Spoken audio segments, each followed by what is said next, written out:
Hi everyone! So for today's video, I'm going to teach you how you can easily create a QR code using Canva. So first, let's head over to create a design. And from here, let's try using this template for example. Say for example, in this design, we want to add a QR code for our business brochure.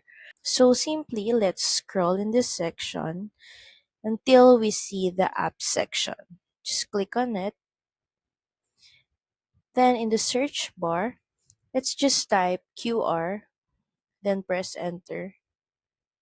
From here, you can see different apps that offers QR code generation. Let's try using this QR code app. Just click open. And from here, just enter the link or URL that you want to be redirected. Say for example, just enter facebook.com. And when you click here, you can also customize what your QR code looks like.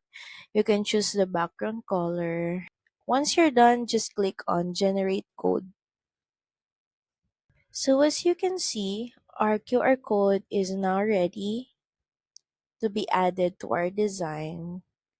So that's pretty much it. Thank you very much for watching this video. I hope that this helped you on how you can easily add or create a QR code using Canva. Please don't forget to like, share, and subscribe to the channel. I will see you again on the next one. Bye!